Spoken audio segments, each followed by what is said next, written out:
नमस्कार. 2 दिवसापूर्वी आमदार पडळकरांची मी बाईट पाहिली. खरं म्हटलं तर खूप दुःख वाटलं. आपण ज्यांच्यावर टीका करता ते माननीय जयंत पाटील साहेब यांची महाराष्ट्राच्या राजकारणात एक शांत, संयमी आणि सुसंस्कृत असे राजकारणी म्हणून ओळख आहे. आणि मी पडळकरांच्या माहितीसाठी सांगेन की त्यांचे वडील स्वर्गीय राजाराम बापू पाटील हे स्वातंत्र्यसेनानी होते. महाराष्ट्रातील खूप मोठं नेतृत्व आपण त्यांचंच कार्य पाहिलं. शाळा असतील, पतपेढ्या असतील, बँक असतील, सगळे सामाजिक क्षेत्र असेल, सगळ्याच्यात पाहिलं असेल तर खूप मोठं असं त्यांचं नाव आणि या महाराष्ट्राचं योगदान आहे. आणि अशा व्यक्तींचा आपण अनादर जेव्हा करता किंवा जेव्हा अशा प्रकारे स्टेटमेंट देता, खरोखरच हे सगळ्यांसाठी शोभनीय नाही. मी मगाशी म्हटलं की जयंत पाटील साहेब हे खूप चांगलं व्यक्तिमत्व आहे.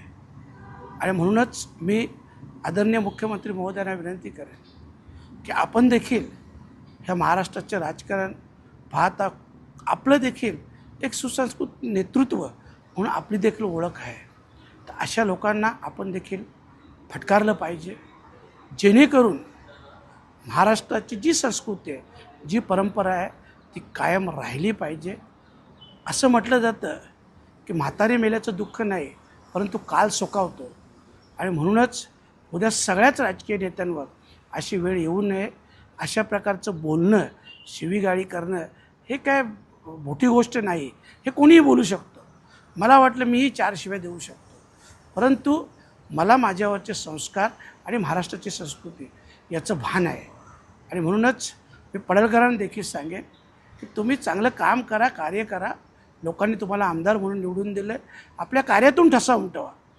परंतु सतत अशा प्रकारच्या चांगल्या नेत्यांवर, मोठमोठ्या नेत्यांवर टीका करणं हे काही चांगलं नाही आहे. ही महाराष्ट्राची संस्कृती देखील नाही आहे आणि हे नेत्यांसाठी शोभनीय देखील नाही आहे. कुठल्याही परिस्थितीत काल सोकावला नाही पाहिजे याचं भान आपण ठेवलं पाहिजे. एवढंच आजच्या दिवशी सांगतो.